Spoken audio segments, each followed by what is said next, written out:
Hare Krishna everyone. Now today is the time to read ninth shlok from Bhagavad Gita. Till date we have completed 8 shlokas. Before moving to ninth shlok, we'll pray the Mahamantra, that is Jai Shri Krishna Chaitanya Prabhu Nityananda Shri Advait Gadadhar Shrivas Adi Gaur Bhaktivinoda. Radhe Radhe Krishna. Let's get started. अन्ये च बहवः शुरा मध्य दे तय तक्त जीविता. Wait a minute. I forgot to use these earphones. And also there is a phone ringing beside me. So where was I? तय तक्त जीविता नाना शस्त्र पहरना सर्वे युद्ध विशारदा. Translation: There are many other heroes who are prepared to lay down their lives for my sake. All of them are well equipped with different kinds of weapons and all are experienced in military science.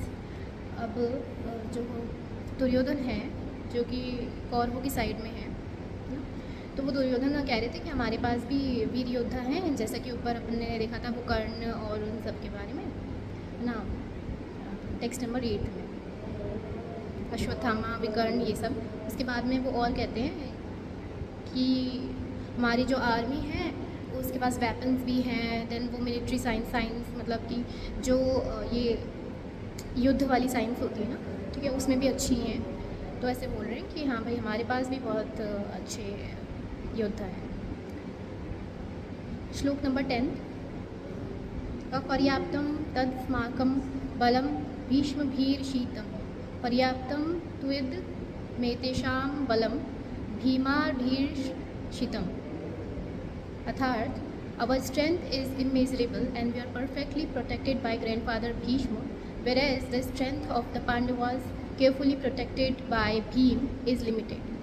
अब जो दुर्योधन हैं वो उनको सबसे ज़्यादा proud किस चीज़ पे है कि उनकी टीम में जो है ना, कौरवों की साइड में पितामह हैं भीष्म, और वो बहुत पावरफुल है. ठीक है, भीष्म की बहुत क्वालिटीज़ हैं जो कि आई वुड लाइक कि आप लोग एक बार रीड आउट करें और मुझे भी बताएं, है ना.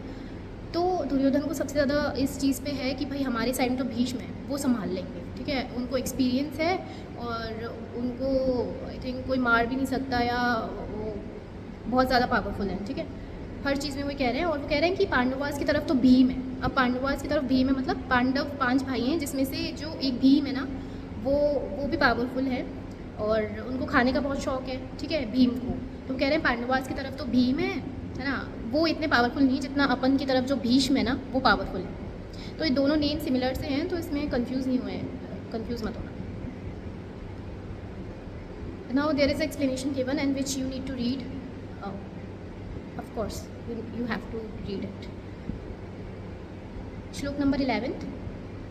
अयनेषु च सर्वेषु यथा भागम वस्थिता भीष्ममेवार्भीर्षन्तु भवन्ते सर्व एव हि.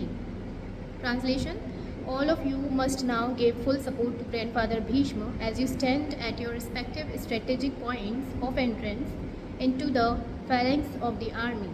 अब वो कह रहे हैं कि यार मैंने ना, दुर्योधन सोच रहे हैं मन ही मन में कि यार मैंने भीष्म पितामह की तो तारीफ़ बहुत कर दी, लेकिन जो मेरे आर्मी के अदर मेंबर्स हैं, आर्मी के अदर जो आर्मी मेंबर्स हैं, वो कहीं बुरा नहीं मान जाए. तो क्या है ना, Duryodhana being the best diplomat, तो वो सोचते हैं कि ठीक है अब इनको भी थोड़ा कहते हैं.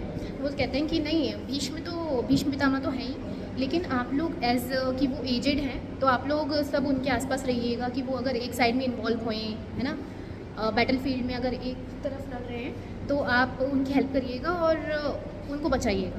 मतलब बेसिकली पूरे अपन को साथ में लेके लड़ना है, साथ में लेके चलना है. तो वो अपनी पूरी सैनिक और टुकड़ी की तारीफ़ करने लग रहे हैं दुर्योधन.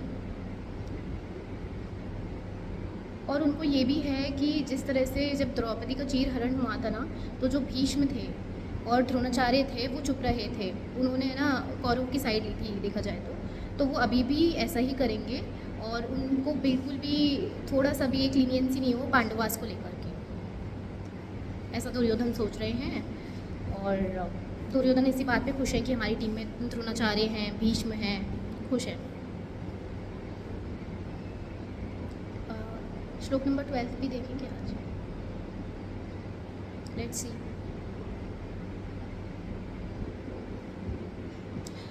तस्य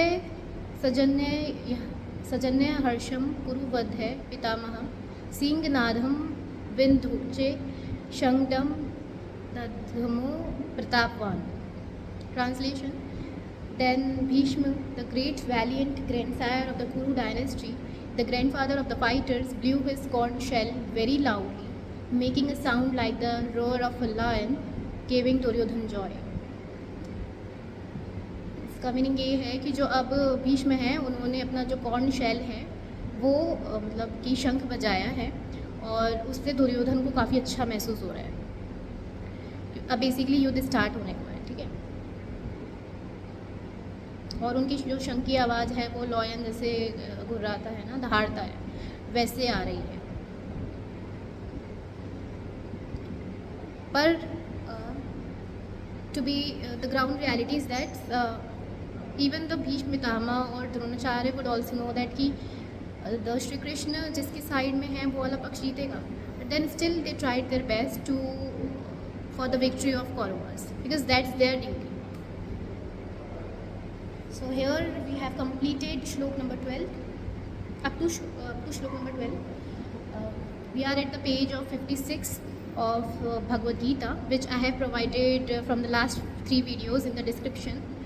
So you can download over there and read these. Even you can read the Bhagavad Gita in Hindi, no matter what.